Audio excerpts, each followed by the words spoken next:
देखिए 2024 के चुनाव और उसके बाद अब नतीजे भी सबके सामने आ गए हैं। अब से थोड़ी ही देर पहले इन नतीजों पर प्रधानमंत्री नरेंद्र मोदी ने बीजेपी कार्यालय में कार्यकर्ताओं को संबोधित किया। दूसरी तरफ उन्होंने ये कहा कि विपक्ष भले ही इन नतीजों को लेकर खुशी मना रहा हो, लेकिन बीजेपी के पास उतने नंबर्स हैं, उतना आंकड़ा है, उतना बहुमत है जितना पूरा विपक्ष भी मिलकर नहीं ला पाया। लेकिन सवाल तो कई उठ रहे हैं, क्योंकि प्रधानमंत्री भले अपनी तीसरी पारी शुरू करने जा रहे हों, लेकिन कई ऐसी सीटें हैं जो उनके हाथ से निकल गई, बड़े मार्जिन से निकल गई। ऐसी कौन सी सीटें हैं और इसी के साथ कैसे आखिर कांग्रेस ने रिवाइव किया? और पश्चिम बंगाल की बात करें तो ममता कैसे बीजेपी को रथ को रोकने में कामयाब रही, सब कुछ इस रिपोर्ट में देखिए आप।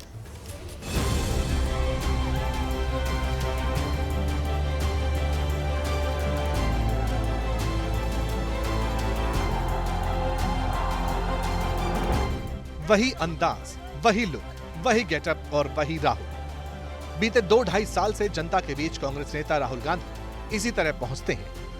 यही अंदाज उन्हें लोगों के बीच लोकप्रिय बनाता है और शायद इस बार ये लोकप्रियता पार्टी के परफॉर्मेंस का मिरर रिफ्लेक्शन बनकर भी सामने आई। चुनाव नतीजों के बाद राहुल गांधी सामने आए, माइक पकड़ा और देश की जनता को धन्यवाद देने के साथ साथ उन मुद्दों को फिर से उठाया जिसे वो पूरे चुनावी कैंपेन में उठाते दिखे। देश की लोकतांत्रिक व्यवस्था और देश का संविधान।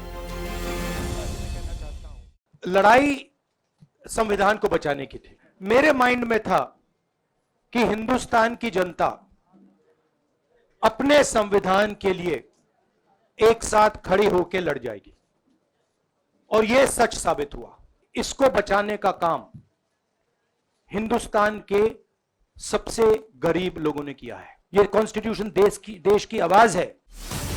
राहुल गांधी के साथ उनकी बहन प्रियंका, मां सोनिया और कांग्रेस अध्यक्ष खड़गे थे।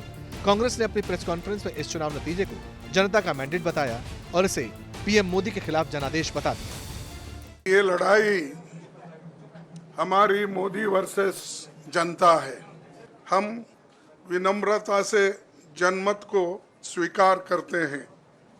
इस बार जनता ने किसी एक दल को पूर्ण बहुमत नहीं दिया। खासकर सत्ताधारी दल भाजपा ने एक व्यक्ति, एक चेहरे के नाम पर वोट मांगा। अब ये स्पष्ट हो गया है कि ये मैंडेट मोदी जी के खिलाफ गया है। हालांकि बात इंडिया अलायंस के आर फैक्टर की हो रही है। सोचिए, ये वही राहुल गांधी है जिसे बीजेपी ने बार बार नॉन सीरियस कहा। बीजेपी की आईटी सेल ने एक खास नाम देकर उनके साथ जोड़े रखा। जो कांग्रेस पार्टी 2 बार लोकसभा में नेता विपक्ष के पद के लिए जूझती दिखी, उन राहुल गांधी की लीडरशिप में इंडिया अलायंस ने दमदार परफॉर्मेंस किया। 28 दलों का गुट साथ आया और फिर कांग्रेस ने कई हिंदी भाषी राज्यों में बीजेपी को टक्कर दी, अपना वोट बैंक थोड़ा स्टैब्लिश किया और कांग्रेस की सीट का आंकड़ा पिछली बार के मुकाबले डबल के पास पहुंच गया। कांग्रेस पार्टी आपके साथ खड़ी है। जो हमने आपको वायदे किए थे, हम वो वायदे आपके लिए पूरे करेंगे। जाति जनगणना, महालक्ष्मी, ये हमारे वायदे हैं। साथी दल तो पिछली बार भी थे, लेकिन इस बार कांग्रेस की स्ट्रेटेजी अलग कैसे थी? जवाब है कांग्रेस का ग्राउंड कनेक्ट। इस बार कांग्रेस ने अपने कार्यकर्ताओं में जान फूंकी। राहुल गांधी की 2 यात्राएं, भारत जोड़ो और न्याय यात्रा का पार्टी को फायदा मिला। पहले विधानसभा चुनाव में हिमाचल, कर्नाटक और तेलंगाना की जीत ने कांग्रेस को रिवाइव होने का मौका दिया। कांग्रेस ने इंडिया अलायंस में सबको साथ लेकर चलने वाली रणनीति को आखिरी दम तक बनाए रखा। और तो और, इस बार कांग्रेस ने यह नहीं दिखाया कि वो ऑल इंडिया लेवल पर होने वाले चुनाव में बिग ब्रदर के रोल में है। कांग्रेस पार्टी ने सभी साथियों का सम्मान दिया, उसी हिसाब से सीटें भी शेयर की। इसी का नतीजा रहा कि जिस इंडिया अलायंस को एग्जिट पोल दूर दूर तक फाइट में नहीं दिखा रहे थे, वो इंडिया अलायंस जनता के दिलों में जगह बनाने में कामयाब रहा। कांग्रेस ने यूपी में एक बार फिर कार्यकर्ताओं में जोश जगाया।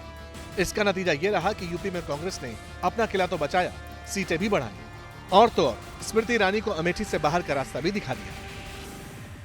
जो चुनाव जीते उन्हें मेरी ओर से बधाई। मैं आशा करती हूं कि हमने जितनी निष्ठा के साथ गांव-गांव जाकर जनता की सेवा की, गांव-गांव जाकर प्रतिदिन उसी प्रकार से अमेठी की सेवा होती रहेगी। इस क्षेत्र को मैंने अपने जीवन के 10 वर्ष दिए। हार या जीत के बावजूद लोगों से मैं जुड़ी और ये मेरे जीवन का सबसे बड़ा सौभाग्य है। अमेठी की जीत जो है गांधी परिवार और यहाँ की जनता की जीत है। कैंडिडेट बन के घूमता रहा इनके बीच में, लेकिन असली काम तो यहाँ की जनता ने किया। मेरे को जो टिकट भी दिया है तो गांधी परिवार ने दिया है, मेरे पे विश्वास किया और मैं शायद उनके विश्वास पे पूरा उतर रहा हूँ।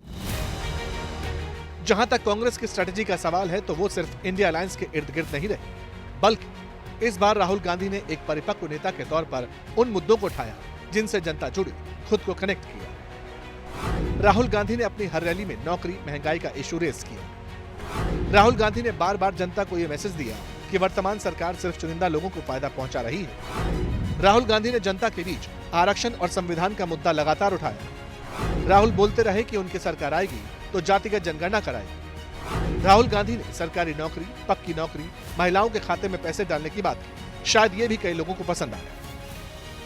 बड़ी बात यह भी थी कि हर बार चुनाव राहुल गांधी बनाम मोदी हो जाता था, लेकिन इस बार कांग्रेस ऐसा करने से बची। कांग्रेस ने इसे सरकार की नीतियों के खिलाफ बेरोजगारी और महंगाई पर लाकर खड़ा कर दिया। जहां कांग्रेस सीधे मुकाबले में थी वहां अच्छा परफॉर्म किया, जैसे राजस्थान में, और जहां पार्टनर के साथ वहां अपना वोट भी ट्रांसफर करवाया। महाराष्ट्र के चुनाव नतीजे इसका जीता जागता उदाहरण है, क्योंकि वहां उद्धव ठाकरे और शरद पवार के साथ जनता का इमोशन जुड़ा, जो वोटों और सीटों में तब्दील भी हुआ।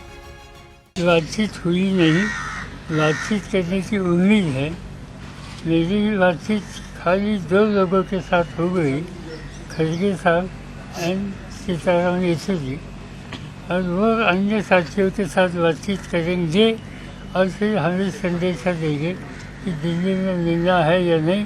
हो सकता है कि कल मिलने की स्थिति पैदा हो सकती है। मेरे ख्याल से इंडिया अलायंस का परफॉर्मेंस बहुत अच्छा हुआ है। महंगाई, बेरोजगारी और भ्रष्टाचार, और जिस तरह से आईस, इनकम टैक्स, सीबीआई और ईडी का गैर जैसे उन्होंने किया, वो गलत था। बीजेपी को इस बार साउथ से बड़ी उम्मीद थी। उसे लग रहा था कि जो डेंट नॉर्थ में पहुंच सकता है उसकी भरपाई साउथ से हो जाएगी, लेकिन तमिलनाडु में कांग्रेस और डीएमके वाले अलायंस ने बीजेपी की उम्मीदों पर पानी फेर दिया। प्रयास था कि कोई भी राजनीतिक दल ये चुनाव लड़ नहीं सके। कांग्रेस के अकाउंट बंद करने का काम किया, विपक्ष के कई नेताओं को जेल में डालने का काम किया, लगातार नेताओं को विपक्ष के परेशान करने का काम किया, लेकिन ये सारी कठिनाइयों के बावजूद मतदाताओं ने सोच समझकर वोट डाला। इंडिया अलायंस में राम वाले फैक्टर में एम मतलब ममता बनर्जी। बीजेपी को बंगाल से बहुत उम्मीद थी। बंगाल में बीजेपी ने जमकर प्रचार भी किया। प्रधानमंत्री मोदी की भी रैलियां। बीजेपी को लगता था कि अगर नॉर्थ में कुछ गड़बड़ होती है तो इस बार बंगाल से कवर कर लेंगे। खासकर संदेश खाली के बाद सियासी माहौल और बदला। बीजेपी दावा कर रही थी कि इस बार बंगाल में 30 के पार, लेकिन स्विंग स्टेट वाले बंगाल ने इस बार ममता की झोली सीटों से भर दी। दीदी को पिछले चुनाव में 22 सीटें दी थी, इस बार ये आंकड़ा 30 के पास दिखाई दिया। चुनाव नतीजों के बाद ममता बनर्जी सामने आई, बताया कि जनता का मैसेज किसके सपोर्ट में था और किसकी सियासत के खिलाफ।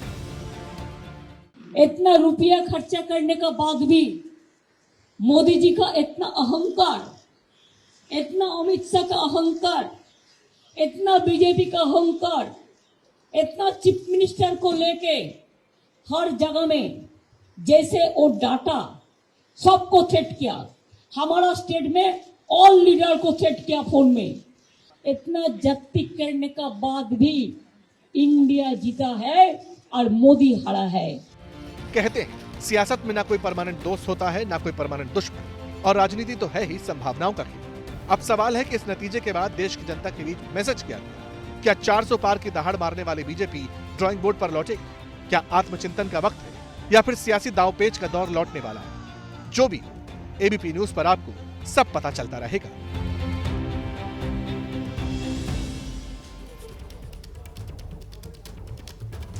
प्रधानमंत्री नरेंद्र मोदी ने आज मंच से नीतीश कुमार और चंद्रबाबू नायडू दोनों का नाम भी लिया और उनकी तारीफ भी की। देखिए, प्रधानमंत्री की जो तीसरी पारी है वो अब इन दोनों के बिना तो संभव हो नहीं पाएगी, तो ऐसा करना समझ आ भी रहा था। लेकिन सवाल अब ऐसे भी उठ रहा है कि क्या ये दोनों बीजेपी के साथ आएंगे? ऐसा तो नहीं कि इन दोनों की कोई और प्लानिंग है, क्योंकि खबर ये भी है कि विपक्ष के नेता भी दोनों नेताओं के संपर्क में है।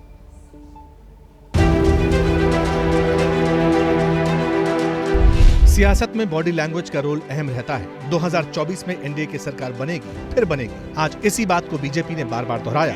नरेंद्र मोदी ने मंच से कहा, जनता साथ है, फिर चिंता की क्या बात है। 2024 में इसी गारंटी के साथ हम जन जन का आशीर्वाद लेने देश के कोने कोने में गए। आज तीसरी बार जो आशीर्वाद एनडीए को मिला है, मैं इसके सामने, जनता जनार्दन के सामने विनय भाव से नतमस्तक हूं। लेकिन सवाल बीजेपी के साथियों का है, क्योंकि इस बार बीजेपी को पूरी मेजॉरिटी नहीं मिली। 240 के आसपास सुई अटक गई। अब 290 सीटों वाली चाबी एन स्क्वायर पर टिक गई, यानी नायडू और नीतीश। 3 जून को नीतीश कुमार और नरेंद्र मोदी की मुलाकात हुई थी। विषय क्या था, यह डिस्क्लोज नहीं हुआ, लेकिन जब नतीजे आए तो नीतीश का स्ट्राइक रेट बिहार में बीजेपी से बेहतर था। इस दौरान खबरें आने लगी कि नीतीश को कई नेताओं के फोन जाने लगे, लेकिन बीजेपी ने कहा, सब साथ है, एनडीए इकट्ठा है। केंद्र सरकार आपके विकास के लिए कोई कोर कसर बाकी नहीं छोड़ेगी। आंध्र प्रदेश में चंद्रबाबू नायडू जी के नेतृत्व में एनडीए ने शानदार प्रदर्शन किया है। बिहार में नीतीश बाबू के नेतृत्व में भी एनडीए ने शानदार प्रदर्शन किया है। यही कॉम्बिनेशन टीडीपी के साथ भी है। चंद्रबाबू नायडू ने आंध्र की सत्ता में वापसी की और तेलुगु देशम पार्टी के सांसद भी खूब जीते। इसी बदौलत बीजेपी प्लस 290 पहुंची। लेकिन क्या साथ रहेंगे? नायडू और प्रधानमंत्री मोदी की बात हुई है, फिलहाल सब ओके, लेकिन विपक्ष ने भी सरकार बनाने की बात से इनकार नहीं किया। तो अगर आप लोग विपक्ष में बैठते हैं और सरकार बनाने की पहल नहीं करते हैं, क्योंकि नंबर एनडीए और इंडिया अलायंस में कुछ ज्यादा नहीं है, और अगर पहल नहीं करते हैं तो कैसे उनको आप जो है आगे उनका हक दिलाने के लिए आगे आ पाएंगे? बड़ी फाइन लाइन है, तो जो इंडिया गठबंधन डिसाइड करेगा उस पर हम एक्शन लेंगे। इस बीच खबर है कि पीएम मोदी तीसरी बार 9 जून को शपथ ले सकते हैं, लेकिन सवाल है, अगर साथी छिटके तो जुगाड़ कैसे करेंगे? क्या बीजेपी के पास कोई प्लान बी है?